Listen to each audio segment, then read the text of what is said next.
하나님은 성경 말씀을 통해서 하나님의 자녀로 부름받은 사람들을 이 세상 살아가는 동안 고류민 또는 나그네라고 이렇게 말씀하십니다. 우리가 다 아는 대로 고류민이란 남의 땅에 사는 사람들입니다. 나그네들이란 자기 집을 떠나 낯선 곳에서 묵으면서 꽤 먼 길을 가거나 여러 곳을 방랑하는 사람입니다. 성경에 보면 하나님은 아브라함이 바로 이처럼 고류민이요 나그네였다는 사실을 우리들에게 소개해 주셨습니다. 믿음의 조상이라고 일컫는 아브라함은 하나님께서 그를 부르셨고 그 부르심에 따라 북부 메소포타미아의 신흥도셨던 하란을 떠나서 광활하고 척박한 땅에 사는 유목민들이 모여들고 있었던 가나안 땅으로 이주했습니다. 가나안 땅에 도착한 아브라함은 어느 한 곳에 정착하지 못하고 계속 옮겨 다녀야만 했습니다. 심지어 하나님께서 보시기에 우상을 숭배하는 이방인의 땅으로 하나님이 기뻐하지 않는 땅 그랄과 애굽까지 내려가서 아내까지 빼앗길 뻔한 수모를 겪기도 했었습니다. 그 수모를 겪은 이후에 다시 가나안 땅으로 돌아왔지만 아브라함과 그의 가족은 가나안의 고류민으로 살아야만 했습니다. 고류민은 외국에서 유입된 이방인으로 자신들이 살고 있는 땅에 어떤 소유권도 주장할 수 없는 처지입니다. 그런데 하나님께서는 아브라함에게 약속했던 내가 네게 줄 땅이 있다고 말씀했습니다. 그러면서 하나님께서는 아브라함에게 그 땅을 향하여 계속 나아가기를 원하셨고 계속 나아가도록 때로는 사건을 통해서 한 곳에 정착하지 못하고 옮겨 다니도록 했었습니다. 때로 아브라함은 그 땅이 어딘지를 알지 못하였기 때문에 미지의 땅을 향하여 약속의 땅이 있다는 사실을 믿으면서도 그 땅을 찾아가야만 하는 행로를 가졌었습니다. 75살의 하란을 떠난 후 24년이 지나갔습니다. 하나님께서는 아브라함이 99살이 되었을 때에 가나안 땅을 내가 너와 네 자손에게 줄 땅이라고 말씀하셨습니다. 하나님께서는 아브라함을 부르신 후 그의 가는 길을 지켜보시며 가정을 지켜주셨고 산업을 지켜주셔서 그의 인생의 행로에 가족들과 더불어 복을 받고 살아가도록 은혜를 베풀어 주셨습니다. 그는 비록 머물고 있는 땅의 소유권을 주장할 수 없는 고류민이었지만은 하나님께서 때를 따라 돕는 은혜를 베풀어 주시고 그에게 복을 주셔서 당시 재산 증식의 수단이었고 재산 목록체에 이르러 여기는 양떼와 소떼가 늘어나게 하여 주셨습니다. 이로 인해서 좁은 땅에서 가족들이 함께 지낼 수가 없고 조카의 가족들과 함께 지낼 수가 없어서 어느 날 조카에게 말합니다. 우리가 땅이 좁아서 함께 살기가 어렵고 함께 지내기가 어려우니 네가 눈으로 보기에 좋은 땅을 택하라. 네가 왼편을 택하면 나는 오른편으로 갈 것이고 네가 오른편을 택하면 나는 왼편으로 가겠다. 그러면서 롯에게 먼저 자신의 행로에 대한 선택권을 주었습니다. 그러자 롯은 눈으로 보기에 살기 좋은 땅이라고 생각했던 소돔과 고모라 땅 그것을 자기들이 살아야 할 곳이라고 정하고 이제 아브라함에게 우리가 이곳에 머물겠다고 하자 아브라함은 새로운 목초지를 찾아 이동을 하여야만 했었습니다. 그때 하나님께서는 아브라함에게 말씀하셨습니다. 그리고 그 땅에 대하여 다시 약속하셨습니다. 너는 눈을 들어 너 있는 곳에서 북쪽과 남쪽 그리고 동쪽과 서쪽을 바라보라. 보이는 땅을 내가 너와 네 자손에게 주리니 영원히 이르리라고 말씀해 주셨습니다. 아브라함은 고류민이었습니다. 나그네였습니다. 창세기 20장 1절의 개역개정 번역본은 히브리어 본문의 한 동사를 빠뜨린 채 번역되었습니다. 그 동사를 집어넣어 다시 번역해 본다면 아브라함이 거기서 떠나 가데스와 수르 사이에 정착했지만 그랄에서 거류해야만 했다입니다. 아브라함은 여전히 떠났고 정착했으나 다시 고류민으로 살아야 했다는 뜻입니다. 우리말 성경에는 아브라함의 고류민 처지에 큰 변화가 없다고 하는 이유 때문에 아마도 정착했다고 하는 이 단어를 가볍게 생각해서 빠뜨렸을 가능성이 있습니다. 그러나 창세기 23장에서 아브라함은 아내 사레가 죽자 헤브론에 거주하고 있던 해쪽 속의 사람들을 찾아가서 매장지로 땅을 사야 하는 상황에 은 400세겔을 주고 그 땅을 구입하여 그곳에 이미 숨을 거둔 자기 아내의 무덤으로 만들었습니다. 이는 아브라함이 일정한 지역의 땅을 소유했다는 사실을 우리들에게 보여준 기록이기도 합니다. 아브라함은 세상을 떠난 아내의 매장지를 헤브론에서 샀습니다. 유목민이 한 곳의 땅을 샀다는 것은 정착의 의미가 있습니다. 유목민 아브라함이 헤브론의 땅을 샀습니다. 그렇다고 해서 아브라함은 가나안 땅의 정착민이 된 것은 아닙니다. 이북에서 피난 오신 분들이 이곳에 땅을 샀습니다. 경우에 따라 빌딩도 가지고 있습니다. 자기 집도 가지고 있습니다. 그렇다고 그분들이 여기서 영원히 살겠다고 하는 생각을 갖고 있지만 마음 한구석에는 통일이 되면 다시 고향에 가고 싶다는 생각을 가진 분들이 대다수이기도 합니다. 우리가 성경에서 볼 수 있는 대로 아브라함은 무덤으로 사용하는 작은 땅을 구입했고, 그리고 여호와께서 약속하신 그 땅의 한 부분을 차지했다고 해도 그는 정착민이 아닙니다. 헤브론의 자그마한 땅이 아브라함에게 약속한 큰 민족을 이룰 수 있는 땅이라고 하는 것을 하나님으로부터 말씀을 통하여 들었지만 아직 그 땅 전체를 자신들의 소유로 자손들에게 넘겨준 것도 아니었습니다. 이제 시작에 불과한 것이었습니다. 창세기의 말씀에 보면 아브라함, 이삭, 야곱, 요셉은 계속해서 가나안 땅의 고류민 혹은 나그네로 살아야만 했습니다. 그 가족이 고류민이 아닌 정착민으로 가나안 땅에 살 수 있었던 시대는 우리가 성경을 보면 출애굽 이후 가나안 땅을 정복했을 때였습니다. 성경에 보면 아브라함이나 그의 아들 이삭이나 손자 야곱 모두가 다 고류민 혹은 나그네였습니다. 그들은 평생을 고류민으로 살았지만 그들의 모습 속에서 발견할 수 있는 것은 그들은 어느 곳에서 살던 하나님을 원망하지 않았습니다. 뿐만 아니라 그들은 그들이 고류하는 곳에서 여호와의 이름을 부르며 제단을 쌓았습니다. 우상을 숭배하는 이방인들과 함께 살아야 하는 곳에서 하나님께 예배하며 살았다는 것을 성경은 기록으로 우리들에게 분명 보여줬습니다. 정처 없이 불안정하게 살아야 하는 자리에서 여호와의 이름을 부르며 예배하며 살았던 것입니다. 여러분이 살고 있는 이 땅의 현실이 끊임없이 여러분을 정착민이 아닌 고류민과 나그네로 내몰고 있지만 실망하지 아니하고 거룩하신 여호와 하나님의 이름을 부르며 예배하여야 합니다. 이유는 하나님은 예배하는 자를 기뻐하시기 때문입니다. 성경은 너희는 여호와 우리 하나님을 높이고 그의 성산에서 예배할지어다. 여호와 우리 하나님은 거룩하심 이로다라고 말씀합니다. 여호와께 그의 이름에 합당한 영광을 돌리며 거룩한 옷을 입고 여호와께 예배할지어다 말씀합니다. 예배는 하나님을 기쁘시게 해드리는 겁니다. 달리 표현한다면 하나님께 기쁨을 드리는 것, 이것이 바로 예배입니다. 하나님의 마음에 만족을 드리는 것입니다. 하나님께 감동을 드리는 신앙이 있는 인간의 행동 양식입니다. 하나님의 부르심을 믿는 성도의 신앙 표현입니다. 그래서 성경은 말합니다. 하나님께서 땅에 있는 성도들을 존귀한 자들이니 나의 모든 즐거움이 그들에게 있도다라고 말씀하신 것을 우리에게 기억시켜주고 있습니다. 아브라함은 하나님의 선택을 받은 사람입니다. 갈대아인의 우르에서 가나안 땅으로 이주하여 살 것을 부름받은 사람입니다. 우르에 가본 적이 있었습니다. 그 우르는 고대 역사를 보면 수메르 문명권에서 아주 가까운 곳이었고, 그리고 수메르 문명권에서 가장 발달된 도시 가운데 하나가 바로 우르였습니다.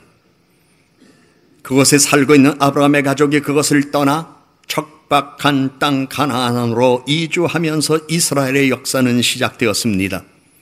아브라함의 아버지 때라는 큰아들 아브라함 부부와 손자 롯을 데리고 문명이 발달된 도시 우르에서 척박한 땅 가나안 땅을 향하여 가다가 경제 활동이 원활한 하란에 정착해 살게 되었습니다. 아브라함의 아버지 때라는 상술에 능한 사람이었습니다. 사람들이 무엇이 필요한가를 아는 사람이었고 그 필요를 채워주는 중개업에 아주 뛰어난 사람이었습니다. 그래서 그는 하란에 머물면서 이곳 이방인들이 이방신을 섬기는데 저들이 집집마다 이방 신상을 둘 때에 그 우상을 만들어 팔면 돈을 벌 수 있겠다 생각해서 아브라함의 아버지 때라는 그곳에서 우상을 만들어 팔고 자기가 만들기도 했지만 다른 사람이 만든 것을 가져다가 중개업으로 팔며 많은 돈을 벌었습니다. 당시 하란은 바벨로니아, 소아시아, 애굽을 연결하는 통상의 중심지였습니다. 그러나 하나님은 아브라함이 그곳에 머무는 걸 허락하지 않으시고 그곳 하란을 떠나서 약속의 땅, 내가 내게 지시할 땅으로 가라고 했습니다. 여러분 생각해 보세요. 여러분이 지금 돈벌이가 잘 되고 있는데 하나님께서 말씀하십니다. 이곳을 떠나라. 먹고 살기가 어려운 땅에서 살 때에 하나님께서 말씀하십니다. 이곳을 떠나라. 그리고 저기 눈에 보이는 저 땅으로 가라. 그러면 우리는 순종하기 쉬울 겁니다. 그러나 돈벌이도 잘 되고 가족들과 더불어 경제적으로 아무런 어려움 없이 살고 있는 이 땅, 이방인들의 땅이었고 이방 신상을 만들어 돈은 많이 벌며 살고 있지만 당시 하나님 보시기에 가장 싫어하는 일들만 하는 그것을 떠나라고 그럴 때에 과연 여러분들이 떠날 수 있습니까? 하나님은 아브라함과 그의 가족이 거기에 머무는 것 원하지 않으셨습니다. 좀 전에도 말씀드렸지만 그 무렵 수메르 우르는 문명이 발달된 곳입니다. 도시가 형성되었고 경제적인 번영을 이룬 도시였습니다. 그러나 문명의 발달로 인한 부족양이 끊이질 않았습니다. 지나치게 타락하고 우상 숭배가 만연한 곳이었습니다. 그리고 요즘 우리 기독교계가 반대하는 동성애가 판치는 것이었습니다. 하나님은 이러한 곳에서 아브라함을 부르셨습니다. 일반적이고 상식적인 시각에서 본다면 척박한 가나안 땅에서 문명 도시 우르로 이주하는 것이 오히려 합당할 것입니다. 그러나 아브라함은 75살에 하나님의 말씀 한마디에 길을 떠났고 히브리인들에게는 믿음의 조상이 되었습니다. 이후에 히브리 민족은 하나님과 언약의 백성이 되었고 하나님과 계약의 민족이 되었습니다. 아브라함과 그의 가족들은 잠시 머물던 하란을 떠나서 900km 떨어진 가나안에 도착했습니다. 그곳이 바로 지금의 팔레스타인입니다. 이스라엘의 역사는 아브라함의 이주로부터 시작되었습니다. 가나안 사람들은 그때부터 이들을 히브리 또는 헤브라이라고 부르면서 유프라데스 강 건너에서 온 사람들이라는 뜻으로 그들을 부르고 있습니다. 그들을 우리는 이스라엘 백성 또는 유대인이라고 이렇게 부르기도 합니다. 마치 우리 대한민국 사람을 조선 사람 또는 한국 사람, 남한 사람, 대한민국 사람 상황에 따라 이름을 달리 불러야만 했던 것처럼 하나님께서 부름을 받았다고 하며 살아가는 하나님의 택한 백성이라고 하는 이스라엘 백성들, 그들의 원조로부터 내려온 이름은 바로 이스라엘이기도 하고 히브리 민족이라고도 하고 유대인이라고도 하는 이러한 역사의 변천 과정이 있었던 것이었습니다. 그런데 과학으로 역사를 탐구하는 학자들에 의하면 아브라함이 우르를 떠난 이후에 소돔과 고모라는 땅 밑에 역청, 오늘날로 말하면 원유가 솟구쳐 오르면서 그 당시에는 기름을 사용하는 방법을, 원유를 사용하는 방법이 개발되지도 않았고 몰랐던 때였는데 갑자기 땅에서 원유가 솟아오르자 누가 거기에 불을 대었는지 알진 못하지만 거기에 불을 대어서 그만 불길이 솟구쳐 오르면서 온 도시가 불에 탔다고 합니다. 그리고 그 화재로 인하여 도시가 멸망하고 우루라고 하는 도시는 토사에 매몰되었다고 합니다. 성지순례를 하면서 그 우루에 가봤을 때에 토사에 매몰되었던 흔적을 저는 제 눈으로 보았습니다. 우루 상류의 숲이 벌목으로 인하여 황폐되자 엄청난 토사가 매년 하류로 떠내려와 관계수를 뒤덮고 운하를 매몰시켜 결국에는 우르를 토사 속에 파 묻어버렸다고 하는 역사의 관찰 기록도 있습니다. 만일 아브라함이 갈대아인의 우르를 떠나지 않았더라면 아마도 아브라함과 그의 가족들은 모두 우르에서 매몰되어 죽었을 것입니다. 뿐만 아니라 그의 재산도 송두리째 날아갔을지 모릅니다. 하나님은 경제활동의 중심지이며 살만한 땅 하란에서 안정된 생활을 하는 아브라함에게 너는 너의 고향과 친척과 아버지 집을 떠나 내가 내게 보여줄 땅으로 가라 말씀하셨습니다. 성경은 아브라함은 이에 여호와의 말씀을 따라갔다고 말씀합니다. 하나님은 아브라함에게 내가 이 땅을 내 자손에게 주리라 하셨습니다.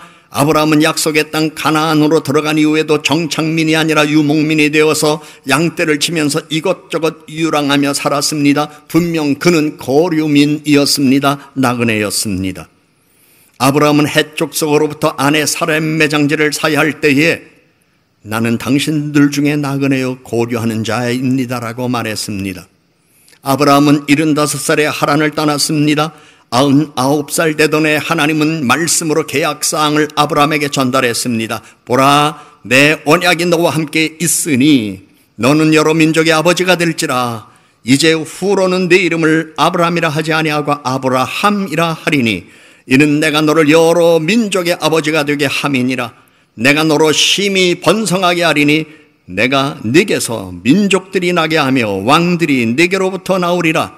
내가 내 언약을 나와 너 및 대대 후손 사이에 세워서 영원한 언약을 삼고 너와 내 후손의 하나님이 되리라는 말씀입니다. 아브라함의 아브는 아버지라는 뜻이고 함은 민족이라는 뜻입니다. 즉 아브라함은 고류민이었으며 나그네 인생을 살았지만 민족의 아버지가 되었습니다. 이때부터 히브리인들은 자기 민족이 하나님과 계약을 맺은 계약의 민족이라고 믿고 있었습니다.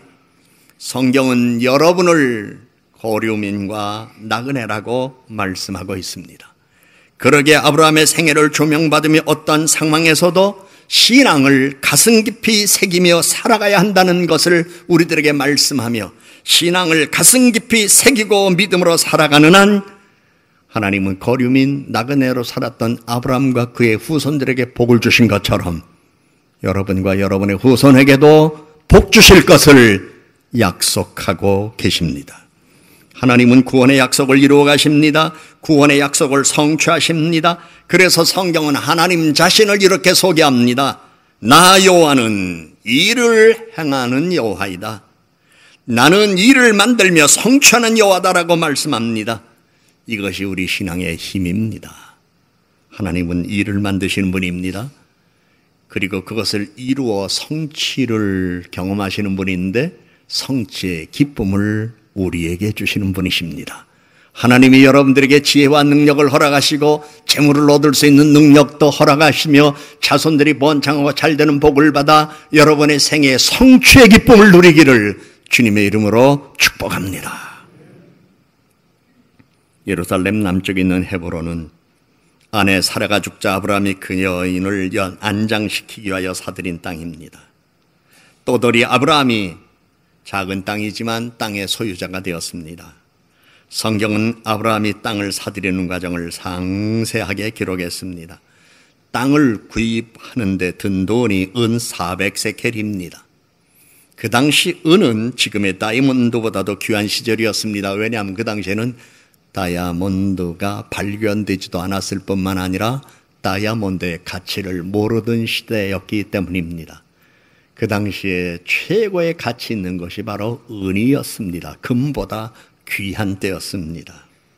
그런데 은 400세켈이란 은 약 4.5kg의 무게입니다. 당시 은은 주화가 아니라 은괴였기 때문에 은괴를 주고 그리고 그 땅을 산 것이었습니다.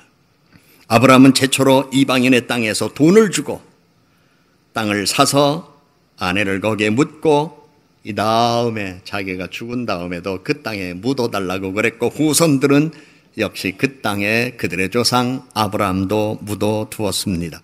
그래서 오늘날 히브리 민족에게 헤브론은 각별한 의미를 지니고 있습니다. 예루살렘 다음으로 중요한 성지이며 영원한 고향으로 생각하고 있기 때문에 예루살렘과 헤브론 그곳에 와서 사는 유대인들은 특별한 긍지를 가지고 있고 전 세계에 흩어져 있는 유대인들은 지금도 기회만 된다면 그곳에 가서 살고 싶어 합니다. 고류민이며 나그네였던 아브라함의 역사는 고난과 부의 역사입니다. 애환과 축복의 역사입니다. 성경에 보면 아브라함은 훈련된 장정만 318명을 거느릴 정도로 큰 부자였습니다. 집에서 일하는 사람 한 사람 거느리기도 어려운데 318명을 집안에 일하는 사람으로 거느리고 있었다는 것은 아브라함이 부자였다는 것을 우리들에게 기록으로 보여준 것입니다. 그는 거류민이었습니다. 나그네였습니다. 그러나 하나님이 축복해 주셨습니다. 바라기는 여러분 모두 복을 받은 종들로 이 세상에서 하나님을 섬기며 살아가는 모두가 되기를 주님의 이름으로 축복합니다. 저명한 역사학자이자 작가인 폴 존스는 유대인의 역사라고 하는 책에서 아브라함에 대하여 아주 짤막하지만 우리들에게 가슴 깊이 새겨야 할 좋은 말을 남겨주었습니다. 아브라함은 인간적이고 현실적이며 겁을 먹기도 하고 의심을 품기도 했지만 궁극적으로 충실하게 하나님을 섬겼다. 여러분, 하나님을 섬겼다가 아니라 충실하게 섬겼다. 이것이 여러분의 신앙의 모습이 되기를 바라며 이러한 신앙의 모습이 여러분의 자녀들의 눈에 보여지기를 바라고 여러분의 일가 친지들의 눈에 보여져서 저 집은 정말 하나님이 충실하게 섬기는 동안 하나님께서 주시는 복을 받았어 기록을 남길 수 있는, 그리고 기억을 남겨주는 믿음의 가문들 되기를 주님 이름으로 축복합니다. 나는 여러분들 가운데서 나그네로 떠돌이로 살고 있습니다. 이것은 아브라함의 고백입니다. 햇사람 앞에 가서 한 이야기입니다. 부인할 수 없는 사실이었습니다. 그 뒤로 4천여 년의 히브리인 역사는 한마디로 방랑의 역사였습니다. 400여 년간 애굽에서의 종살이, 출애굽한 이후에 광야 생활 40여 년, 아수르와 바벨론으로부터 나라를 빼앗겼던 포로 시대, 로마 제국에 의하여 세계 곳곳으로 뿔뿔이 흩어진 2000여 년은 바로 유랑과 핍박의 역사였습니다. 그런데 이 시련의 유랑길은 당시 그들에게는 힘든 고난의 길인 것만은 분명했지만 경제사적으로는 부와 영향력을 만든 은혜의 길이었습니다. 고난 안에도 은혜가 있습니다. 고리민이며 나그네로 살아야 하는 여러분, 오늘도 이 무더위 속에, 그리고 습도 높은 우리의 환경 속에서 어떻게 보면 짜증나고 어떻게 하면 신경질도 나고 푹 쉬고 싶은 이런 생각이 깊어지고 오늘도 이 일을 하여야만 하나? 이러한 애환, 애달픔이 여러분의 생각과 마음에 있는지 모르겠으나 여러분은 기억하셔야 해요. 고난의 길만이 여러분을 기다리고 있는 것 아닙니다. 은혜의 길도 예비되어 있습니다. 슬픔과 애환만 여러분을 기다리고 있는 것 아닙니다. 축복이 기다리고 있습니다.